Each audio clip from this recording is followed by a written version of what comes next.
Initiée par l'Académie Soir de Guinée, cette conférence de presse a regroupé les acteurs sportifs et les représentants de certaines ONG de la place. Créée en 2008, l'Académie Soir de Guinée œuvre pour la formation des jeunes footballeurs. Fombal va pouvoir se focaliser vraiment sur l'éducation et va pouvoir vraiment aider ces enfants-là à progresser du côté social, du côté de l'éducation.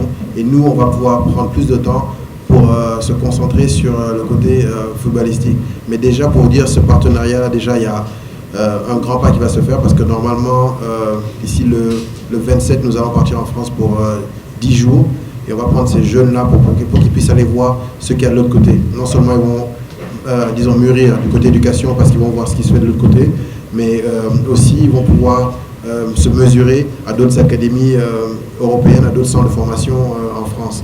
Et on est capable de faire ça aujourd'hui grâce au financement de M. Noumouké Tunkara de Farafina. En partenariat avec l'Académie de football Soir de Guinée, la Fondation Binta Anne compte apporter son expertise en donnant des formations académiques aux jeunes footballeurs.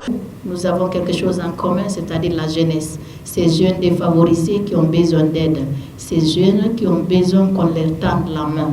Donc SOR Academy, à travers le sport, à travers la culture, leur tend la main aujourd'hui. Donc on doit leur rendre hommage. Et nous, à travers l'éducation, à travers les cours d'alphabétisation, nous aussi, nous sommes là pour répondre présent, pour accompagner ces jeunes.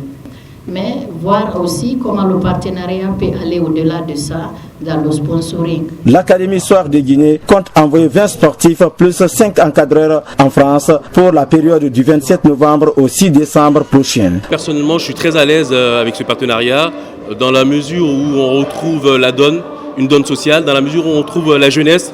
À partir du moment où on parle des jeunes, on parle de formation, on parle d'apprentissage, je trouve que cela est bénéfique pour tout le monde. Et au-delà de tout ça, on ne clore pas l'éducation, c'est pour moi la chose la plus formidable. Depuis quelques années, il y a quelques garçons déjà du SOR Academy qui sont déjà partis. Donc on a déjà tenu des réunions avec les parents et aujourd'hui, grâce à Dieu, on a eu la chance de pouvoir avoir des invitations et de faire partie des gamins. Il y a eu du positif, il y a eu du négatif, mais bon, à la fin, les choses se sont toujours passées comme on le souhaitait. Le ministère en charge des sports apprécie ce projet. Nous saluons l'initiative et qu'il y ait un partenariat entre une académie de sport et une ONG qui s'occupe de l'éducation des jeunes et des femmes. La particularité de cette action, c'est-à-dire de ce partenariat entre les deux groupes, c'est surtout la formation académique des jeunes. Les jeunes ne vont pas être simplement des footballeurs, mais il faut qu'ils aient une certaine formation, parce que quand vous prenez la vie d'un sportif de haut niveau, ça ne s'étend que sur 10 ans. Après 10 ans, qu'est-ce que l'enfant est capable de faire? Donc c'est pourquoi nous saluons cette belle initiative et surtout l'esprit de SOR Academy de sortir le sport de la rue et pour l'amener à l'école. Cette conférence de presse a pris fin par la signature du partenariat entre l'Académie Soir de Guinée et la Fondation Binta Anne pour l'enfance.